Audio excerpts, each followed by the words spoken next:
and welcome everybody. So I want to welcome you all here this morning. I'm so pleased to see that we have Mark Isherwood here today. I actually bumped into him yesterday and we had a really good conversation with the conference, talking about grief, talking about the impact that can have on mental health. But I know that he mentioned our project in that context, which was really important for us. The fact that he'd remembered us, and we're really grateful for the work that he's been doing with us so far. So what I'd like to do is welcome Mark to be with us here today, but I think I'm going to hand to Rob first and foremost, just to talk a little bit of background, to give you the context about the BSL bill and his involvement in that. Hi everybody, welcome to see you, lovely to see you. So I'm Rob Wilkes. I wear many hats. I'm involved in the Deaf Health Wales project, but I'm also the co-lead of the BSL Wales Act campaign and also the chair of BSL Wales Consortium, and a whole host of other hats, but they're probably the main things that you need to know about today for this context. We're so grateful that Mark Isherwood is here today, and it's really lovely that I'm seeing him face to face, because normally it's online. You know what it's like, just a floating, discombobulated head, so it's lovely that we can see each other in person today. He looks exactly the same online as he does here, just to reassure everyone in the room. But let me just briefly explain to you how I know Mark. It's probably been about 3 years or so now. And we first met at the cross-party focusing on deaf issues, because he's a member of Senedd and has been since the Senedd was actually set up. So he's been involved in that, representing North Wales. But his passion for the deaf community, to improve access for us, to improve the equality for deaf people here in Wales, has been really prevalent in the work that he's been carrying out so far, trying to get the BSL Act through Senedd. As you know, that in the UK, England have their bill. We know that Scotland have theirs for 10 years. Wales, we know that Ireland has been fighting for theirs, but Wales, we still haven't quite got there. We've been fighting, we have the recognition for it, but we still haven't had it agreed. So bless Mark, he's been working so hard, time and time again, and he was involved in those 2 motions that were put forward, the proposals they give to Senedd, to say that we need a BSL Act and to get it agreed in principle, but then we need to get it agreed in law. And we need the Welsh Government to actually enforce it and make it happen, which they haven't so far. But as a member of the Senedd, you know that they have a raffle. We love a raffle, being deaf from the deaf community, we can understand that. So they have the raffle, the ballot of which proposal will be talked about as and become a private member's bill. So luckily the BSL bill was a part of that, and it was back in February of last year that luckily the BSL bill was selected as part of that raffle, so it could be discussed through Parliament and through Senedd.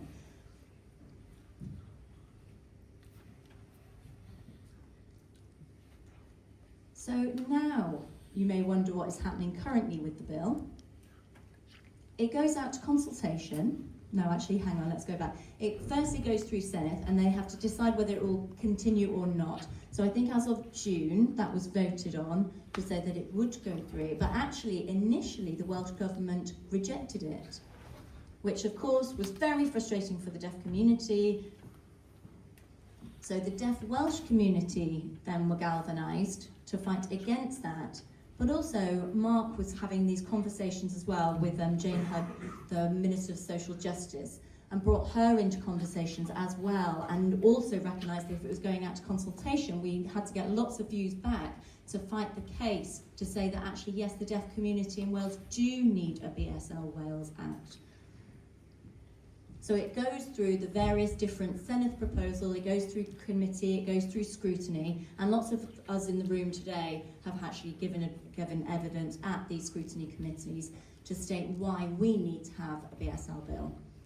The reports of that will be published soon, the various other stages it has to go through. But the pressure for us is to try to get it passed before May next year, before the election. So the pressure is on. We're feeling quietly confident, I think. I'm going to look to your face to reassure that. Yes, we're fingers crossed all the way. But I'm delighted to take the opportunity publicly to thank you, Mark, because behind the scenes you have been fighting the great fight for us. You've been resilient, you've persevered, and you haven't given up. And we really thank you for that. And we wanted to give you that public thanks. So, thank you.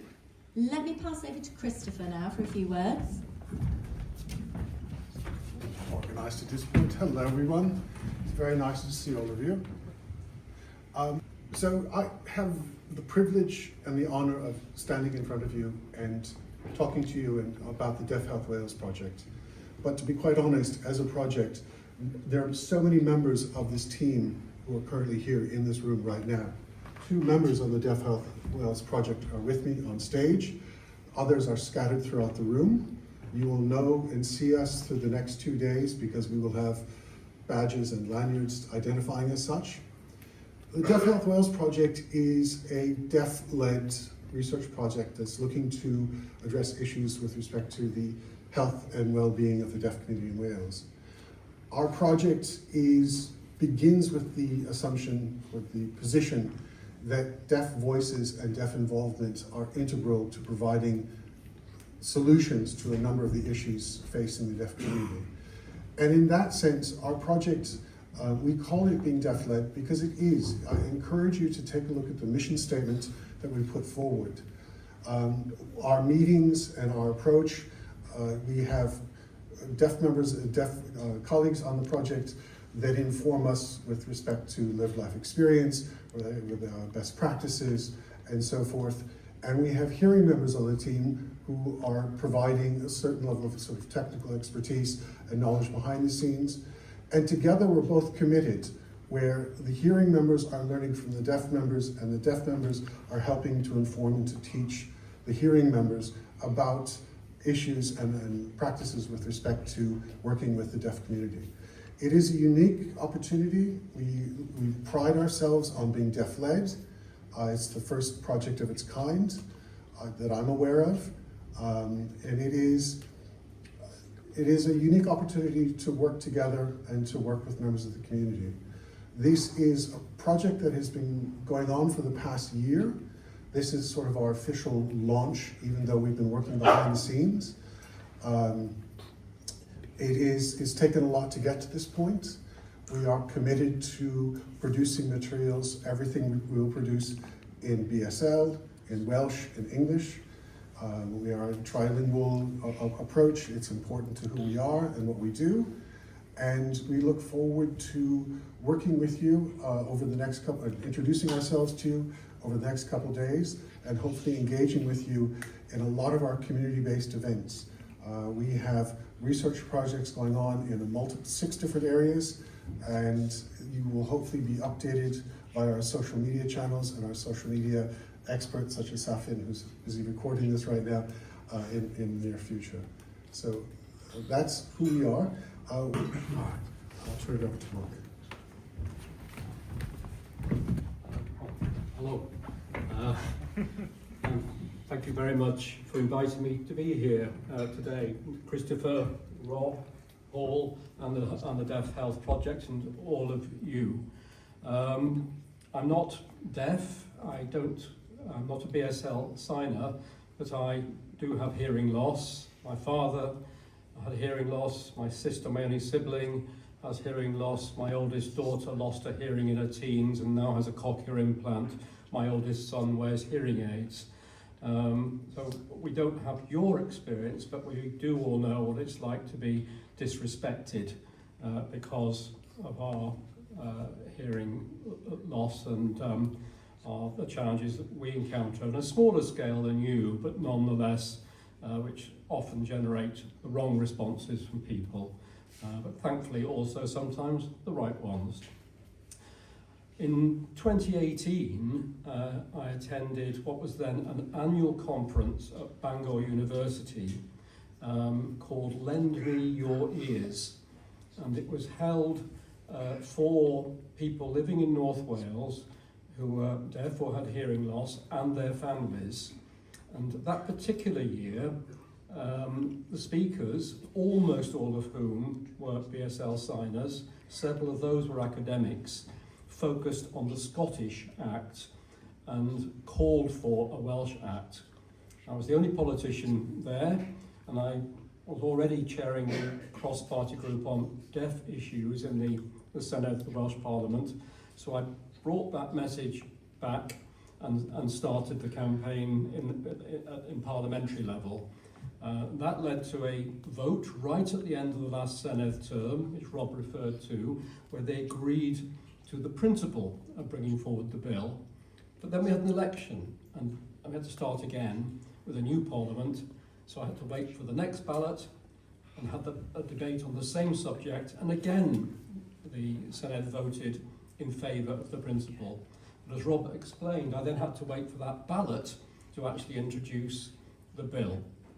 When that debate was had last year, it was June 2024, it was passed, and I got consent to bring the bill forward, but the government, the Welsh Government, said they didn't see the need for it.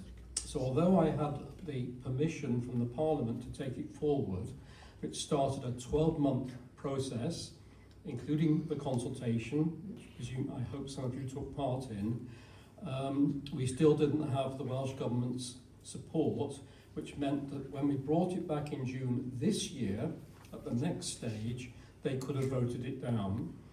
But as Rob said, he led the campaign to try and persuade the Welsh Government of the need for this legislation. That obviously has been very effective. We had a number of discussions, both in the cross-party group and outside, over this.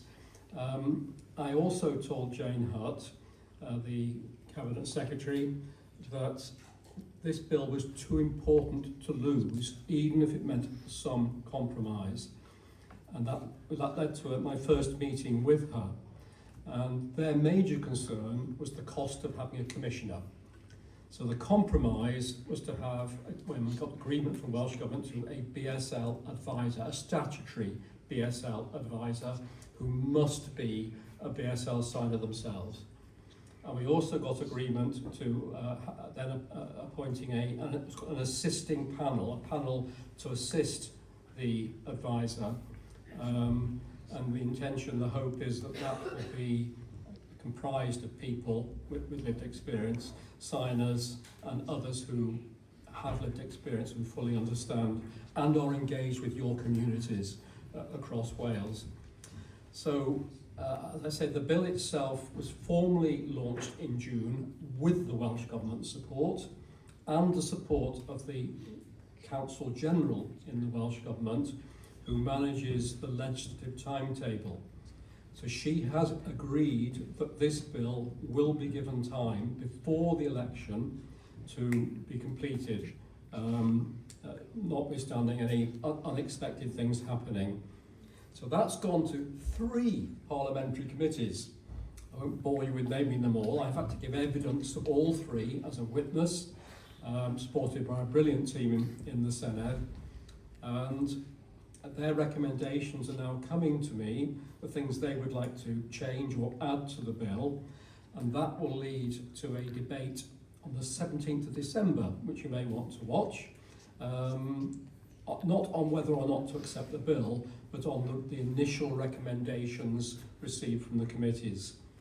And that's called stage 1. Then it goes to stage 2, which will be amendments in committee. And that's when members and parties can submit further proposed amendments to the bill, which would then be voted on in that committee. And that will be another opportunity for you and your organisations and communities to seek to influence the bill by working with members to put down recommendations if you feel they're necessary.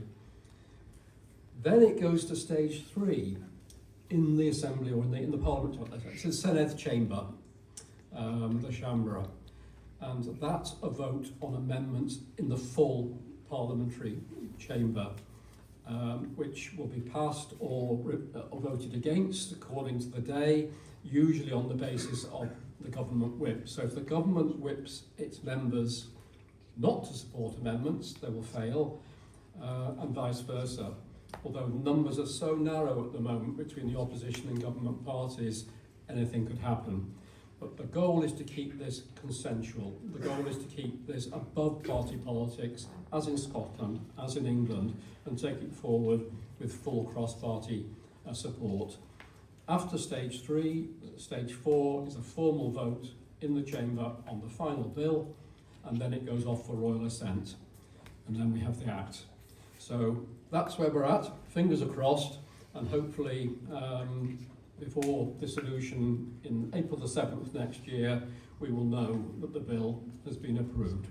So it's an exciting time, but a lot of work ahead, including between now and December the 17th, looking at all those amendments.